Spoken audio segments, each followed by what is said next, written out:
मोदी सरकार ने इन सारी पुलिस को और बाकी एजेंसीज को बिल्कुल अपने कब्जे में कर लिया है। धीरे धीरे इस मोदी सरकार ने कई हथकंडे अपनाकर न्यायपालिका की स्वतंत्रता खत्म कर दी है। हम देख रहे हैं कि बहुत सारे चीफ जस्टिस भी सरकार के साथ चले जाते हैं और जिसको सरकार चाहती है सीबीआई डायरेक्टर बनाना, उसी को बना दिया जाता है। न्यायपालिका भी अपना काम करने में विफल हो रही है कि the post retirement jobs given to जजेस influences their pre retirement judgments. कुछ जजों को जिन्होंने सरकार की बहुत सेवा करी, गोगोई साहब ने खूब सेवा करी सरकार की, सदाशिवम साहब जिन्होंने अमित शाह को बेल दी, उनको गवर्नर बना दिया।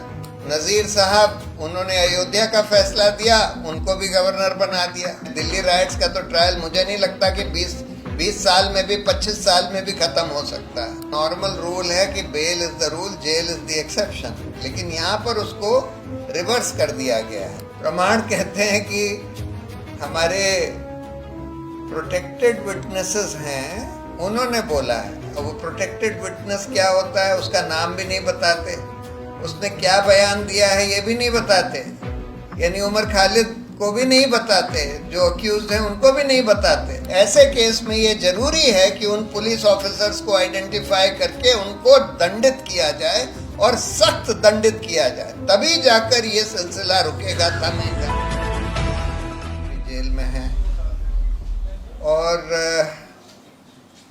बहुत सारे लोग 5-5, 6-6 साल से जेल में हैं और कई ऐसे भी लोग हैं जो 5-6 साल से जेल में हैं जिनका ट्रायल शुरू भी नहीं हुआ, जैसे उमर खालिद हैं यहाँ, या भीमा कोरेगांव के जो डेटेन्यूज हैं उनका ट्रायल शुरू भी नहीं हुआ और 5-6 साल से जेल में हैं और बेल भी नहीं दी गई।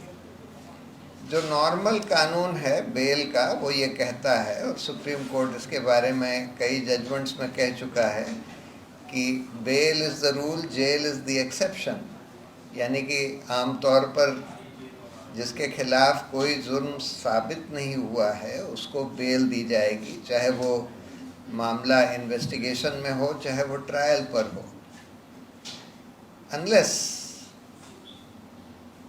3 में से एक कोई ग्राउंड अगर एग्जिस्ट करता है। वो 3 ग्राउंड हैं कि पहला तो ये कि अगर इसका रीज़नेबल ग्राउंड हो ये मानने का कि अगर इसको बेल दे दी गई तो फिर ये तो भाग ही जाएगा और फिर ट्रायल के लिए नहीं आएगा, पहला ये ग्राउंड होता है।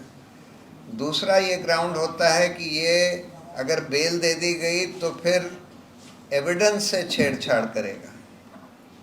और तीसरा ये होता है कि अगर इसने बहुत संगीन अपराध किया है और अगर छोड़ दिया गया तो ये अपराध फिर से करेगा।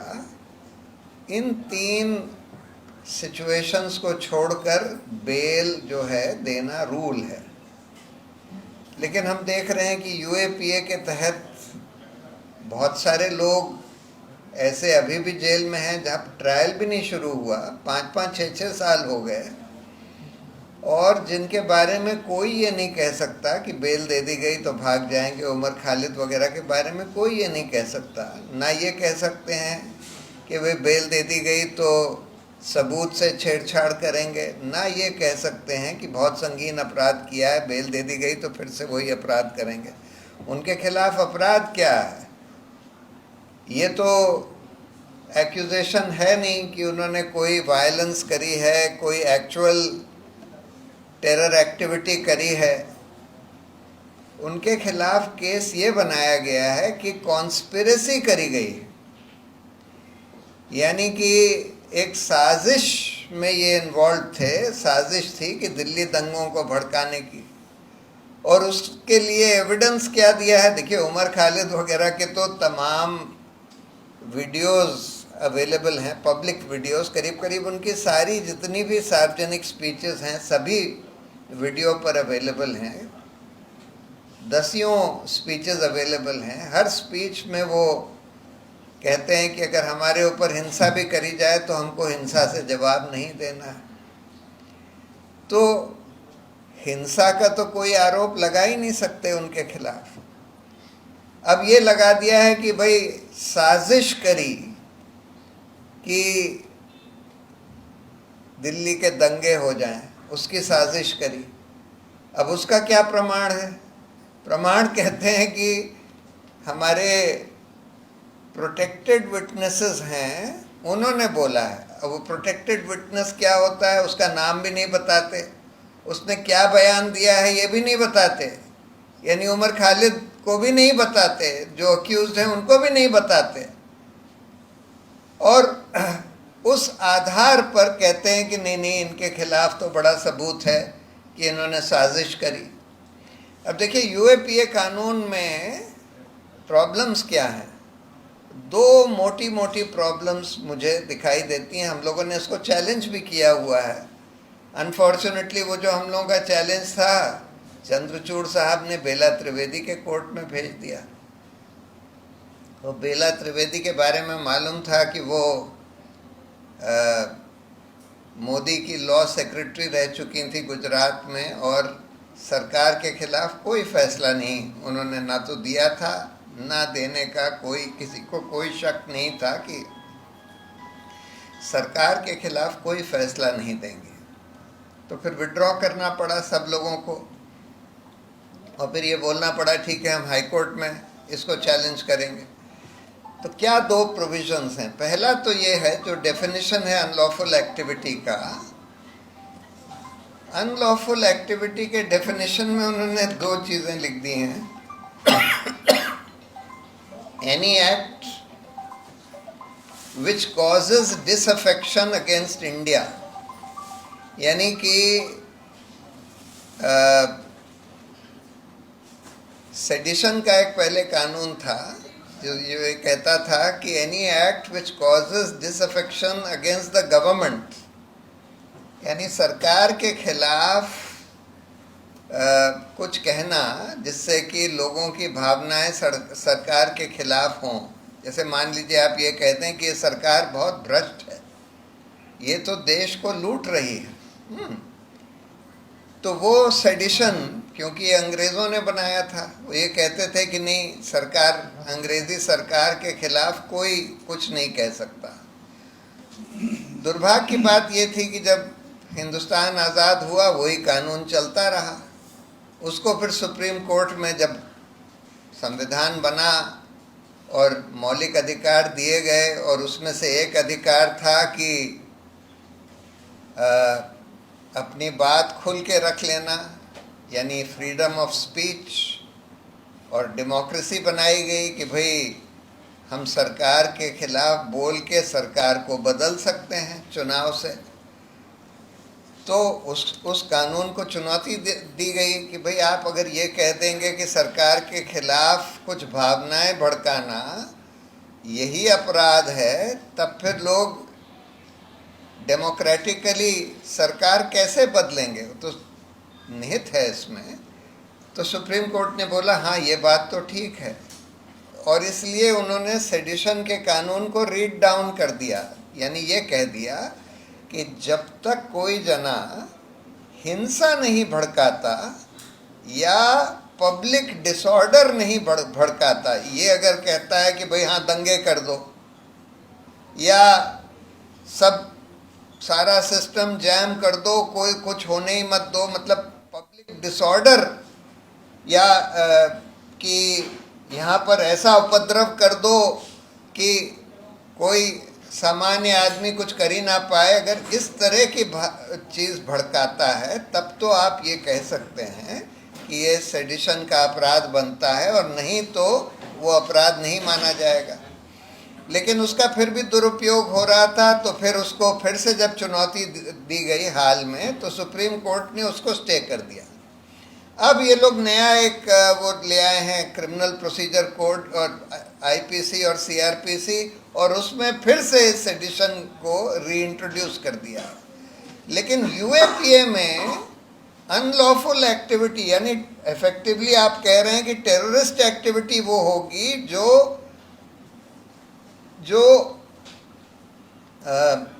देश के खिलाफ कुछ भी भावना भड़काए या कुछ भी ऐसा बोले कि भाई देश का कोई हिस्सा देश से अलग हो जाए।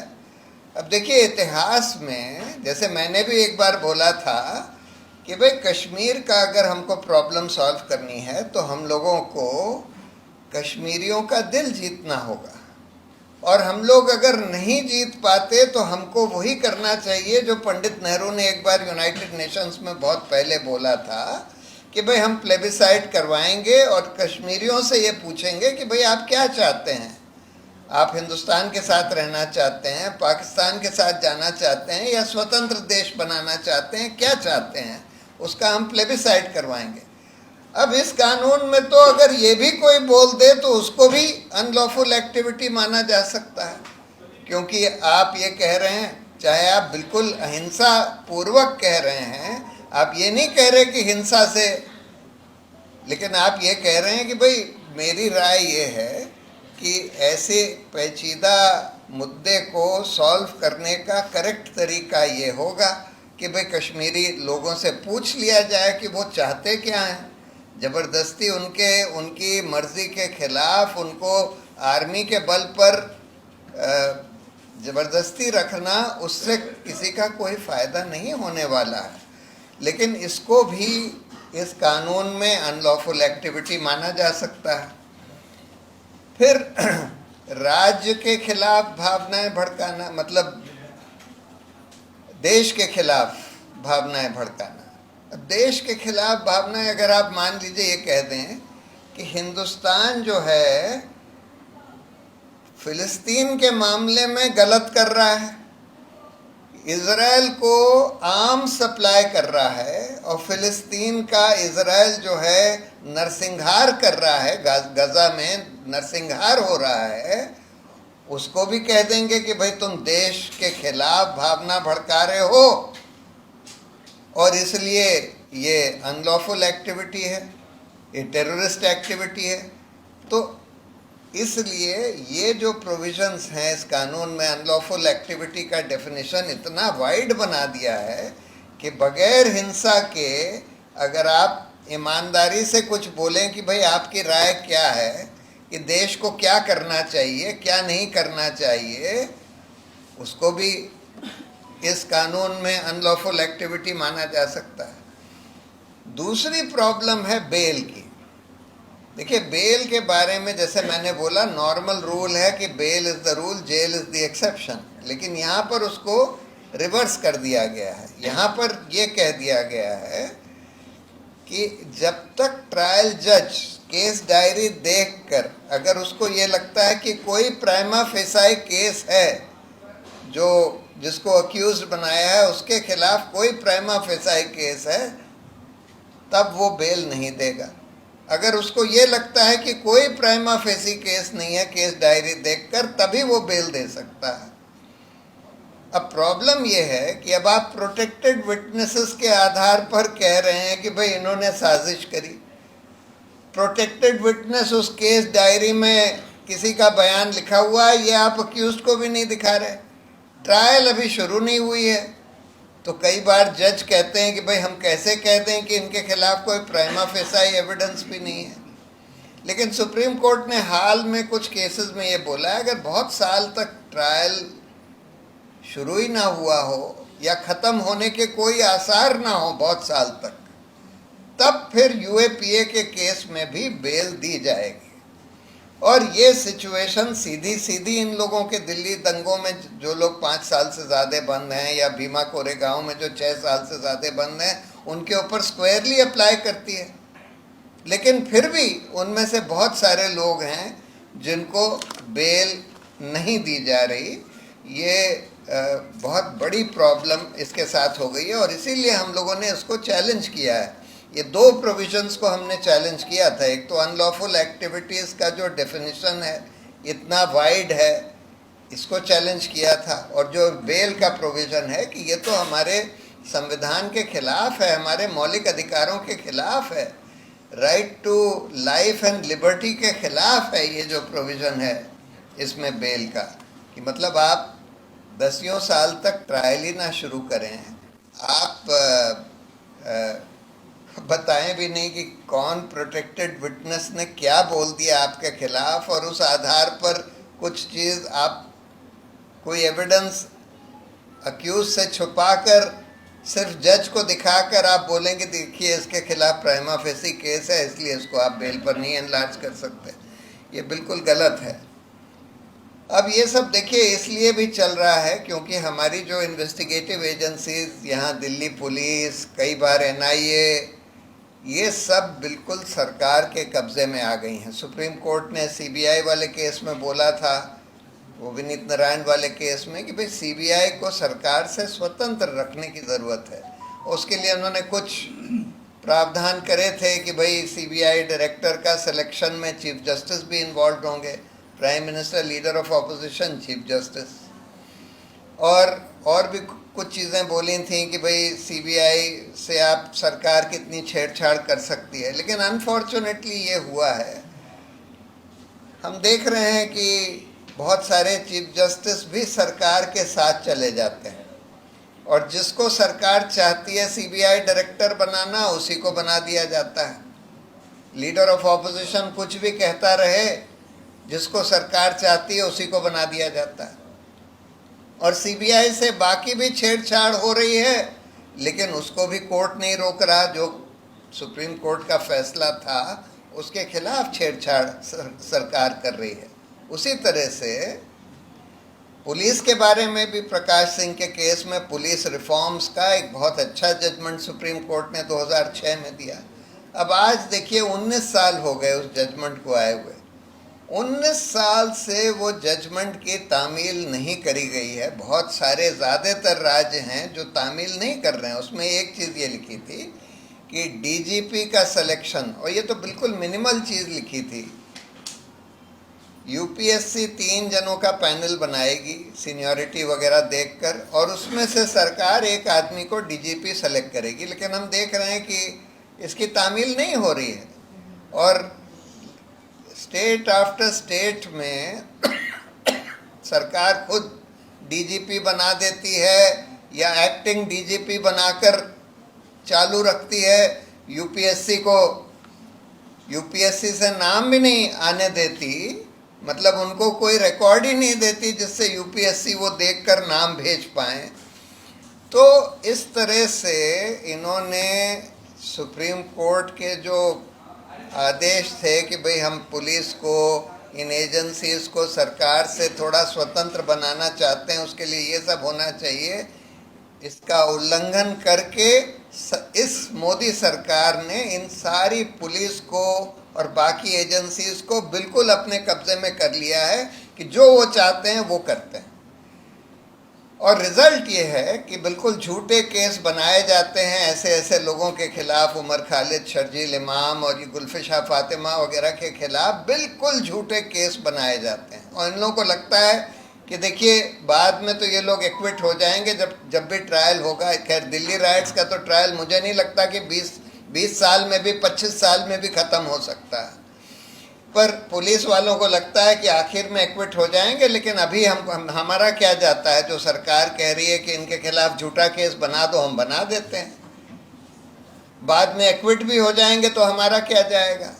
मैं बहुत साल से ये कहता हूँ कि भाई ऐसे केस, बहुत सारे केसेस हुए हैं जिसमें 20-20 साल के बाद लोग एक्विट हुए हैं और ये पाया गया है कि इनके खिलाफ बिल्कुल झूठा केस बनाया गया, फैब्रिकेटेड एविडेंस के आधार पर बनाया गया। ऐसे केस में ये जरूरी है कि उन पुलिस ऑफिसर्स को आइडेंटिफाई करके उनको दंडित किया जाए और सख्त दंडित किया जाए, तभी जाकर ये सिलसिला रुकेगा, थमेगा कि झूठे केस बनाने का। जब तक पुलिस वालों को ये एहसास नहीं होगा, पुलिस, एनआईए, सीबीआई, इन लोगों को ये एहसास नहीं होगा कि अगर हमने झूठा केस बनाया तो आगे चलकर हमको दंड देना पड़ेगा, तब तक ये सिलसिला नहीं थमने वाला है। आखिरी बात यह है कि इसमें न्यायपालिका का बहुत बड़ा रोल होता है, होना चाहिए, और न्यायपालिका को इसीलिए बनाया गया था कि हमारे मौलिक अधिकारों की रक्षा करे, कार्यपालिका विधायिका को अपने अपने दायरे में रखे। अब हम ये देख रहे हैं कि न्यायपालिका भी अपना काम करने में विफल हो रही है बहुत सारे केसेस में, और हमारे मौलिक अधिकारों की रक्षा नहीं हो पा रही है। उसका ये कारण है कि धीरे धीरे इस मोदी सरकार ने कई हथकंडे अपनाकर न्यायपालिका की स्वतंत्रता खत्म कर दी है। जब हमारा संविधान बनाया गया तो उसमें जो उच्च न्यायालय और उच्चतम न्यायालय के न्यायाधीशों के खिलाफ सरकार को कोई डिसिप्लिनरी पावर नहीं दी गई। उनको हटाने के लिए इम्पीचमेंट करना होता है, जो बहुत मुश्किल प्रोसेस है।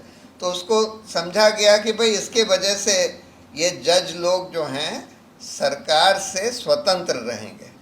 लेकिन हम ये देख रहे हैं कि आज आधे से ज़्यादा जज न्यायपालिकाओं में, चाहे उच्च न्यायपालिका हो चाहे उच्चतम न्यायपालिका हो, सरकार से स्वतंत्र नहीं है। और उसके कई कारण हैं। एक तो जो अरुण जेटली ने एक बार पार्लियामेंट में बोला था कि भाई इनको सेवानिवृत्ति के बाद नौकरी दूसरी दे दी जाती है बहुत सारे जजों को, और उससे इनको प्रभावित किया जाता है। वो कहते थे कि the post retirement jobs given to जजेस influences their pre retirement judgments. बिल्कुल सही बात कहते थे। और यही हम देख रहे हैं कि देखिए, कुछ जजों को राज्यसभा का मेंबर बना दिया गया। कुछ जजों को, जिन्होंने सरकार की बहुत सेवा करी, गोगोई साहब ने खूब सेवा करी सरकार की, और सेवा करने के बाद उनको राज्यसभा का मेंबर बना दिया। और राज्यसभा जाते होते नहीं है, उनको आलीशान लुटियन जोन में बंगला मिला हुआ है। उनका अटेंडेंस रिकॉर्ड देख लीजिए, 100 में से 2 दिन जाते हैं पार्लियामेंट में। ना कभी कुछ बोला है पार्लियामेंट में, ना कुछ कंट्रीब्यूशन है, बस उनको एक बंगला दे दिया गया है। और इस वजह से लुटियन जोन में, और एक तो ये है, बहुत सारे जजों को गवर्नर बना दिया। सदाशिवम साहब, जिन्होंने अमित शाह को बेल दी, उनको गवर्नर बना दिया। दूसरे नज़ीर साहब, उन्होंने अयोध्या का फैसला दिया, उनको भी गवर्नर बना दिया। अरुण मिश्रा, जिन्होंने कितने ही 20 फैसले सरकार के हक में दिए, बिरला सहारा वाला, को तो कम से कम 20,000 करोड़ का फायदा सिर्फ अरुण मिश्रा ने कराया अपने फैसलों से, और वो भी बिल्कुल गैर कानूनी तरीके से, वेकेशन में उनके केस टेकअप कर करके। और अरुण मिश्रा को नेशनल ह्यूमन राइट्स कमीशन का चेयरमैन बना दिया था। अभी एक खानविलकर साहब, जिन्होंने यूएपीए और पीएमएलए को और ज़्यादा सख्त बनाने के लिए फैसले दिए, उनको लोकपाल बना दिया है। तो ये एक प्रॉब्लम है। दूसरी जो इस मोदी सरकार ने करी है कि कानून ये कहता है कि जजों का चयन सुप्रीम कोर्ट के सीनियर जजेस करेंगे, और सरकार के पास एक ही राइट है, अगर उनको कुछ नाम अच्छे नहीं लगते तो वो नाम एक बार कोलिजियम को रीजंस के साथ वापस कर दें। उसके बाद अगर कोलिजियम जो है, सीनियर जजेस का कोलिजियम, यूनानिमसली उन नाम को फिर से भेजता है, तो सरकार को कोई अब ऑप्शन नहीं है, उनको वो अपॉइंट करने ही पड़ेंगे, ये कानून कहता है। लेकिन इस मोदी सरकार ने एक नया तरीका अख्तियार किया है। अगर उनको जो जजेस जो नाम भेजते हैं, देखिए आम तौर पर अब तो ये हो रहा है कि न्यायपालिका सरकार के इतने प्रभाव में आ गई है कि नाम ही ज़्यादातर वही भेजते हैं जो सरकार चाहती है। लेकिन कुछ, जब कभी कभी कुछ इंडिपेंडेंट जजेस का नाम भेज देते हैं, जो इंडिपेंडेंट हों, स्वतंत्र हों, थोड़े स्ट्रांग हों, तो ये मोदी सरकार जो है उस नाम को ना तो वापस भेजती है, ना कबूल करती है। मतलब ना उनका अपॉइंटमेंट होता है, ना नाम वापस भेजा जाता है। सरकार बस उन नाम पर बैठ जाती है। बाकी जो सरकारी टाइप के जजेस उनको दिखते हैं, उनका नोटिफिकेशन अनाउंस हो जाता है। कभी कभी चीफ जस्टिस जब बार बार कहते हैं कि भाई आपने, हमने नाम भेजे थे, आपने कुछ बोला नहीं, बोलिए तो, कुछ तो बताइए क्या आप चाहते हैं, तब फिर सरकार वापस करती है नाम। और उसके बाद कोलिजियम कभी कभी यूनानिमसली रीइटरेट भी करता है, ऐसा दर्जनों केसेस में हो चुका है, तब भी ये सरकार नोटिफिकेशन इशू नहीं करती, उन जजों की नियुक्ति ही नहीं करती।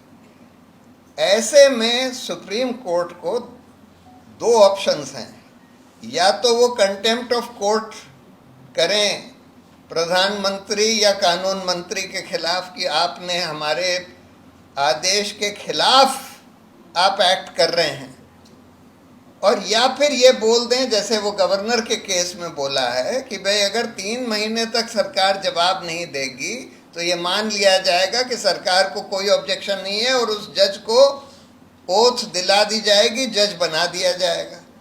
लेकिन इन दोनों में से कुछ भी नहीं कर रहे ये लोग, और ये सरकार की मनमानी चलने दे रहे हैं कि भाई जो नाम उनको नहीं अच्छा लगता वो अपॉइंट होएगा ही नहीं, ये चल रहा है। और वैसे भी जो पहले हम लोगों ने देखा था, जब कोई बहुत फांसीवादी सरकार दिखती है, जैसा इमरजेंसी में भी हुआ था, तब कोर्ट्स और जजेस जो हैं बहुत सारे डर जाते हैं। और यही हम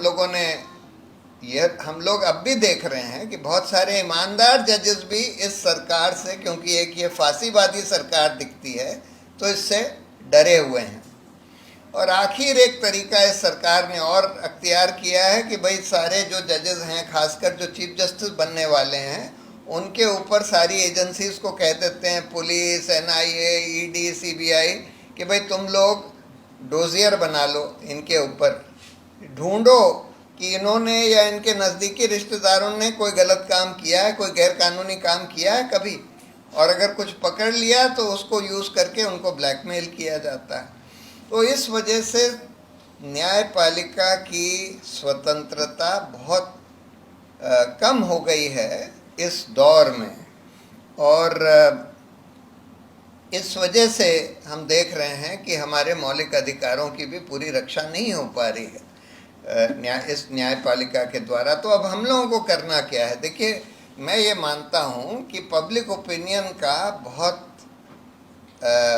बहुत असर होता है, न्यायपालिका के ऊपर भी होता है और पूरे सिस्टम के ऊपर होता है।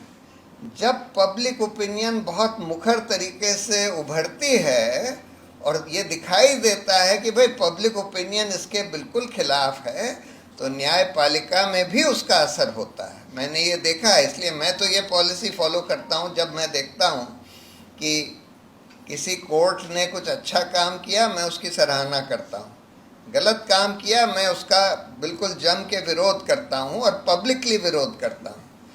तो यही हम सबको करना चाहिए, ये तो न्यायपालिका। और वैसे भी हम लोग अगर UAPA के खिलाफ पब्लिक ओपिनियन बहुत स्ट्रांग हो जाती है तो सरकार को उसका इफ़ेक्ट होता है, क्योंकि सरकार भी वोट चाहती है। उसको पता है कि भाई अगर पब्लिक ओपिनियन हमारे बहुत खिलाफ हो गई, कई मुद्दों पर खिलाफ हो गई, तो फिर हम इलेक्शन नहीं जीत पाएंगे। ये बात सही है जो कही गई कि आजकल इलेक्शन कमीशन, क्योंकि ये भी सरकार के बिल्कुल चंगुल में आ गया है, उसको इस्तेमाल करके, उसका दुरुपयोग करके ये लोग हर तरह से मैनिपुलेशन कर रहे हैं। अभी एक एनालिसिस निकली कि एक बाई इलेक्शन हुआ था यूपी में कहीं, जिसमें कि मुसलमानों को वोट ही नहीं करने दिया गया। आप ये देखेंगे कि जहां मुसलमान की परसेंटेज जिन पोलिंग बूथ्स पर ज़्यादा थी, वहां पर वोटिंग परसेंटेज बहुत कम हुआ, मुसलमानों को वोट ही नहीं करने दिया। और उसके बारे में उसी समय रिपोर्ट्स आ गई थी कि पुलिस जो है मुसलमानों को वोटिंग करने के लिए जाने ही नहीं दे रही। दूसरा, वोट डुप्लीकेट वोटर्स, ये कहा जा रहा है कि बीजेपी के बहुत सारे फ्लोटिंग वोटर्स हैं, जब बिहार में इलेक्शन होता है तो वहाँ आकर उनको रजिस्टर करा दिया जाता है, जब महाराष्ट्र में होता है तो वहाँ रजिस्टर करा दिया जाता है, और बहुत सारे जो जेन्युइन वोटर्स हैं उनके नाम काट दिए जा रहे हैं। ये भी हो रहा है। बिहार में हमने देखा कि जो 65 लाख लोगों के नाम काटे हैं उसमें 25% मुसलमान हैं, जबकि बिहार में मुस्लिम पॉपुलेशन 18% से कम है, लेकिन जो 65 लाख वोट्स काटे गए हैं उसमें से 25% मुसलमान। तो ये सब बेईमानी भी हो रही है। लेकिन मेरा ये मानना है अगर पब्लिक ओपिनियन बहुत स्ट्रांगली इनके खिलाफ हो जाए तो इलेक्शन कमीशन के भी अफसर लोग डरने लगते हैं, सारे ही पूरा ही महकमा डरने लगता है अगर उनको ये दिखता है कि पब्लिक ओपिनियन बहुत स्ट्रांगली सरकार के खिलाफ हो गई है। इसलिए हम लोगों का काम ये है कि अपनी बात को बिल्कुल मुखरता से रखना, बिल्कुल नॉन वायलेंट तरीके से, अहिंसक तरीके से, बिल्कुल जमकर, जहां सरकार कुछ गलत कर रही है, न्यायपालिका कुछ गलत कर रही है, उसका विरोध करना, और अगर सही कुछ काम हो रहा है, न्यायपालिका में कुछ सही काम हो रहा है तो उसकी सराहना करना, उससे बहुत फर्क पड़ता है। यही मैं कुछ कहना चाहता था। बहुत बहुत धन्यवाद। हमारे चैनल के साथ जुड़ने के लिए सब्सक्राइब करें और बेल नोटिफिकेशन दबाना ना भूलें।